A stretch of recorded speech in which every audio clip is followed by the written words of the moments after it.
Richard Engel joins us now live from Kyiv. Richard, good morning. Tell us about what you're seeing there in the capital city. We've been talking, feels like, for days now about this convoy moving slowly or perhaps completely stalled on its way into Kyiv. What is the latest on that, and what does it look like on the ground there in the city?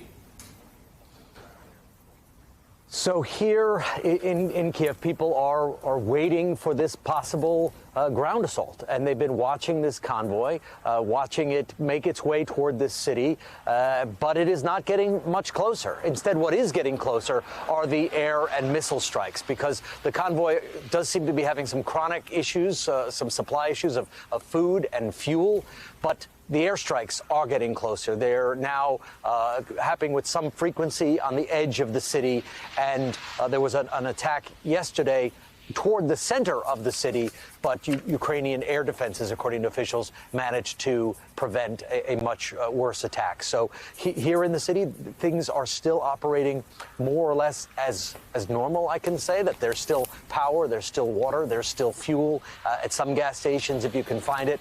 Curfews are in place in the evening, but people are bunkering down and doing what they can before the situation gets much worse. For example, I'm in front of a hospital right now. We were just inside talking to some medical staff. They're taking out as many of the cancer patients as they can. Anyone who might need high-level treatment, they're trying to get out of the country now with the assumption that tonight, tomorrow, the next several days, nobody knows exactly when this city could be sealed off, and it would be difficult, if not impossible, to get out some of the most vulnerable people. Richard, we've been hearing these stories of incredible courage from the Ukrainian people.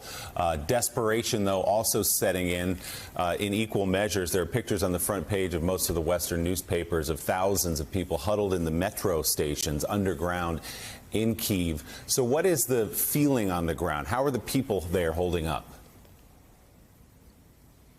There is a lot of resilience. We do stories about that. You see it, but you can really feel it. It is palpable.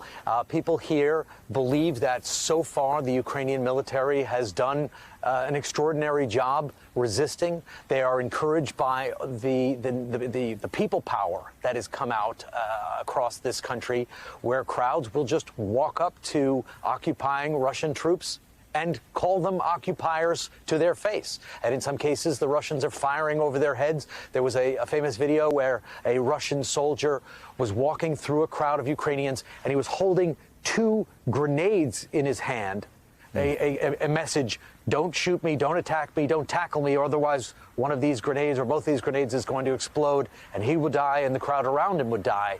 But that is the situation that some Russian troops are finding themselves in, where they are suddenly besieged while they are trying to lay siege to Ukrainian towns and cities.